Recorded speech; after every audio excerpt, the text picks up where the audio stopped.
It doesn't take much looking to find a sizable group of people who claim that the moon landings never happened. They believe the historic moment when Neil Armstrong first set foot on that grey, powdery surface was faked. If you find yourself erring towards that mindset, then I want you to take a closer look at something that just might sway you. The Lange Söhne Datograph Perpetual. To be frank, it's not hard to see why some might be sceptical about the moon landings. When Kennedy first announced to the world that America would be touching down on the moon before the decade was up, NASA had amassed a grand total of 20 minutes manned spaceflight. Just 8 short years later, and the crew of Apollo 11 had supposedly travelled some 380,000 kilometres atop a 110-metre high missile brimmed with 3.5 million litres of fuel, just to spend a few hours jumping around and digging a few small holes. If it's to be believed, it's a feat of extraordinary human achievement. But then, so is this, the Lange Söhne Datograph Perpetual. It may not have travelled far from its Saxony birthplace or had lives risked in its undertaking, but it goes a long, long way in demonstrating the capabilities of the human mind. The Datograph Perpetual may hail from 2015, but the technology behind it traces its roots back to way, way before NASA, or even the United States of America, even existed. The first clocks, built in the 8th century, were crude, harnessing the power of flowing water to measure the passage of time, but by the 12th century, these simplistic machines had evolved into complex mechanisms that could decode the movement of the heavenly bodies.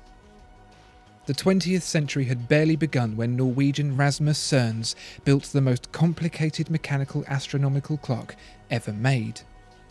Standing at an intimidating 2 meters high, it displayed the zodiac positions of the sun and moon, the Julian calendar, the Gregorian calendar, sidereal time, daylight saving, eclipses, sunset and sunrise, tides, sunspot cycles, and a full planetarium, including Pluto's 248-year orbit.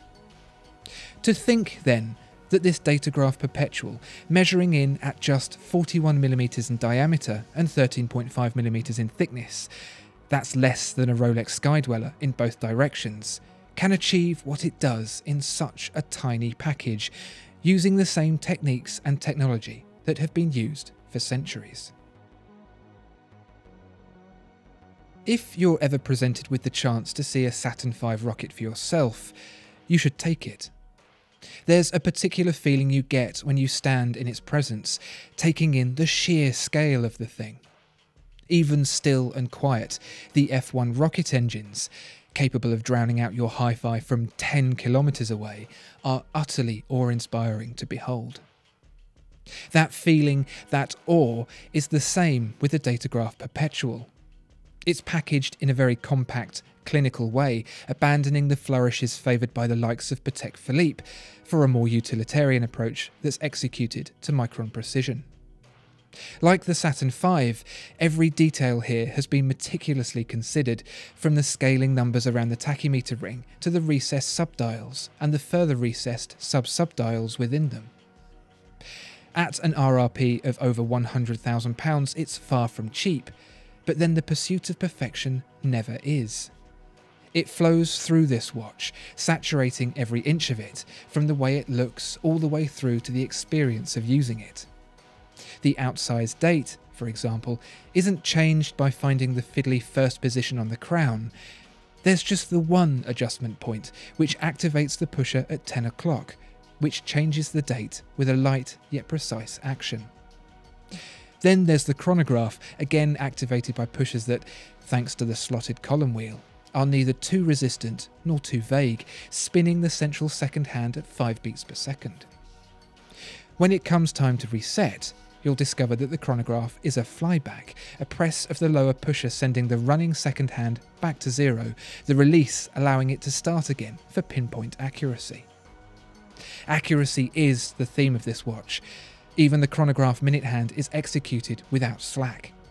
As the second hand finishes its loop, arcing around 12, the minute hand, rather than preempting its change and slowly gliding to the next index, It jumps on cue, not a moment before nor a moment after, thanks to a ratchet system that converts the movement's constant rotation into an instantaneous switch.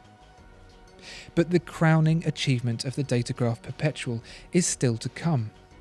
Like the astronomical clocks, this watch is capable of tracking the calendar, including the fine details such as night and day, days of the week, moon phases, month lengths, even leap years. That means once the movement is wound and the date is set, it doesn't need to be set again. All this is achieved across the 556 parts of the caliber L952.1, a maze of wheels and levers so complex that it's hard to get around the fact that it's based on mechanisms designed long before computers ever existed.